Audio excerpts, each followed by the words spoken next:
Nimrod era filho de Cush, neto de Cam e bisneto de Noé.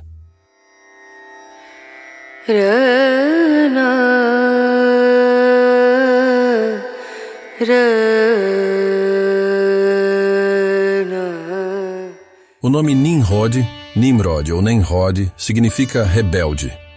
Segundo a Bíblia, Nimrod foi o primeiro homem poderoso na terra. Depois do dilúvio, os 3 filhos de Noé tiveram muitos descendentes que se espalharam pela terra. Cam, o filho mais novo de Noé, teve um filho chamado Cush, que gerou Nimrod. Apesar de Nimrod ser citado na Bíblia como o primeiro homem poderoso na terra, há poucas informações comprovadas sobre a sua vida e a sua história. A Bíblia nos revela que Nimrod era um valente caçador, daí a expressão valente como Nimrod. Naquela época, a caça também estava associada à guerra, o que aponta que Nimrod era um homem que derramava sangue, forte, valente, que conquistava e não apenas caçava animais. O reino de Nimrod provavelmente foi o primeiro reino da terra depois do dilúvio. Por causa disso, ele ficou conhecido como o primeiro homem poderoso da terra. Nimrod foi para a região de Sinear e fundou várias cidades antigas. Depois, ele seguiu para a região da Assíria, onde fundou Nínive e outras cidades. Mesmo muito tempo depois, a Assíria ainda era conhecida como a Terra de Nimrod. Um dos personagens que tem a história diretamente ligada a Nimrod é Semiramis. A história de Semiramis não aparece na Bíblia. Mas, segundo a tradição judaica, Semiramis era mãe de Nimrod e posteriormente se casaram. Ainda segundo relatos de historiadores, Semiramis fundou várias cidades, incluindo a própria Babilônia, estando assim associada à construção da Torre de Babel.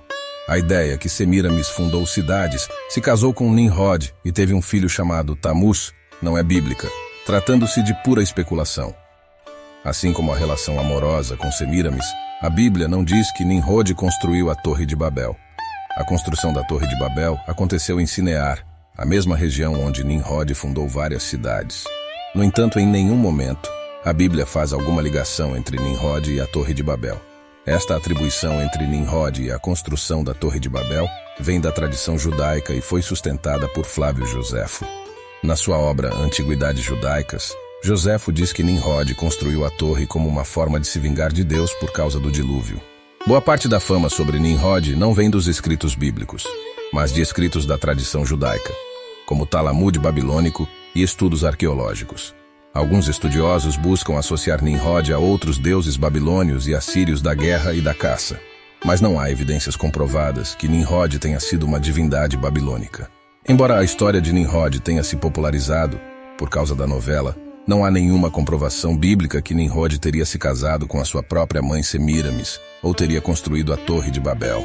Até o momento, nenhum desses 2 pontos tem fundamento bíblico ou foram comprovados pelos estudiosos. Há muitas teorias sobre o caráter de Nimrod, mas não há confirmação na Bíblia se ele foi um homem bom ou não. Encontramos nas Escrituras exemplos de outros valentes caçadores que foram bons e não, como é o caso de Davi e Saul, respectivamente.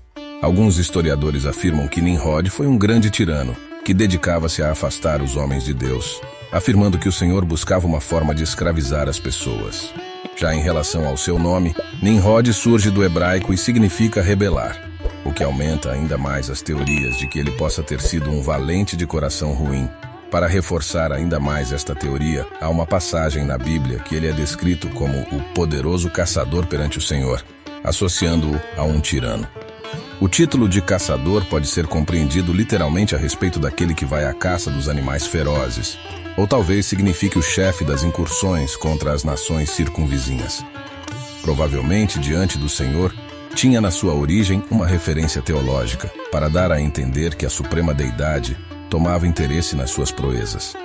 Nimrod estabeleceu um império em Sinar, sendo as suas principais cidades Babel, Ereque, Acade e Calné, estendendo-se depois este império na direção do norte, ao longo do curso do Tigre sobre a Assíria, onde ele fundou um segundo grupo de capitais, Nínive, Reobote, Calá e Rezem. A tradição de Nimrod é ainda forte entre os árabes modernos, que lhe atribuem todas as grandes obras públicas da antiguidade. Há alguma razão para julgar que a palavra é uma forma corrompida de Merodach, mas muitos pensam que a descrição se adapta ao herói Gilgamesh, que era em parte humano e em parte divino.